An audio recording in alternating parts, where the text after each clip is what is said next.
Hi, and welcome to this week's Friday Focus. I was talking to someone the other day and they were telling me how their brain just tells them, oh, we're not good enough. We can't do that. We need to stay safe. I can't get this job, or I won't be good enough for that job. And the way she was saying it was and then she followed it up with, but that's just me. That's just what my brain does. As if her brain was different to anybody else's. And I said to her, that's not your brain that's doing that. That is the human brain. Every single human has a voice in their head that tries to stop them doing things. That's not specific to her. That's not unique to her. You'll be listening to me now thinking, oh yeah, well I have a thought. I don't think I'm clever enough. I don't think I belong. I don't think I fit in. I don't think I can succeed. I don't think I can do it. We all have a dialogue in our head. So your brain, just like this person I was speaking to, is no different and no more special than all the other human brains in our world. I really want you to hear this again. Those sentences that you have in your head, everybody has in their head. Their flavour just might be a little bit different. It doesn't mean that you're unique or different or special. And I don't mean that in it, because obviously you are very special. So I don't mean that in a you're not special kind of a way, but in a way of empowering you to understand that is what the human brain does. I speak to so many of my clients. I speak to so many people that aren't my clients who think that voice in their head is true. That those statements they hear are facts. But they're not true. They're not facts. We can't stop them being there, but we can stop believing them. You can work on learning not to believe them.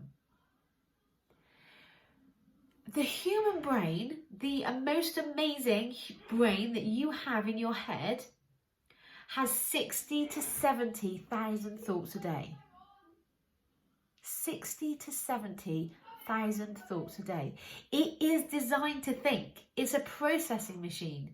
It's designed to come up with stories and interpretations and descriptions. That's its job, as well as running the rest of your body, which it does phenomenally, by the way.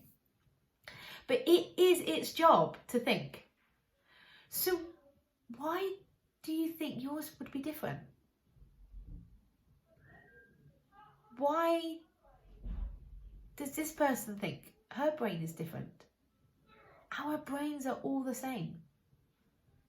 They are all wired, especially that loud primal part of our brain was created and wired for hundreds of thousands of years ago. It literally thinks that anything new, anything different is going to kill us. But the person beeping their horn isn't going to kill you. The challenging conversation at work isn't going to kill you. Experiencing the urge for sugar isn't going to kill you. So we don't need protecting day to day from a saber-toothed tiger, because it's not there. And yet that part of our brain literally thinks that everything's dangerous. So when you understand that, of course your brain is thinking, of course your brain is active, Of course, your brain gives you sentences and descriptions and interpretations.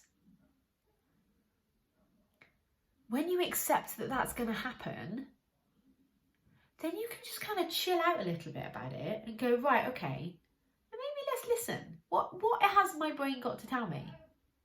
And then ask yourself, is that true? I hear people say, oh, I'm stuck. I'm completely stuck. Is that true?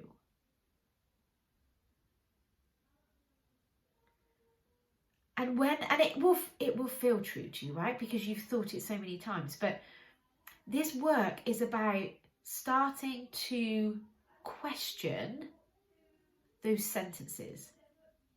Not all 60 to 70,000, because that would be impossible. You would be exhausted, wouldn't you? If you tried to. But the ones that are driving your life, those thoughts that you attach to and you believe and that create an emotion within your body, well, let's look at those. Let's question them. And let's see if they're helping you or not. And if they're not helping you, you get to change them. You can't jump from I can do it to I can't do it in a leap. But you can start to consider, am I willing to consider that that thought isn't true? And if that were to be the case, how differently would I do something? How differently would I feel? So I often think about presenting. I'm doing a presentation next week. And I always get nervous. And the reason I get nervous is because my brain tells me we're not going to know what to say. We're going to forget our words. No one really wants to hear you. No one's going to listen. Well, maybe no one will listen. Still not a problem. I might forget what I was going to say, but I never not know how to deal with that in the moment. And I've forgotten what the other one was. But my brain does not want me to stand up in front of 80 to 100 people next week to present. My primal brain is like, we're out of the group. That's scary. Let's avoid it. So, of course, I'm going to feel nervous. That's not the problem. But when I explore my thinking and I have a little bit of compassion with that part of my brain who's really trying to keep me safe, I can just question, is it true that I won't know what to say? Well, if that does happen, and it has happened in the past, I'll then go, oh, I've forgotten what I was going to say. And then I go on with saying something. So I never not know what to say.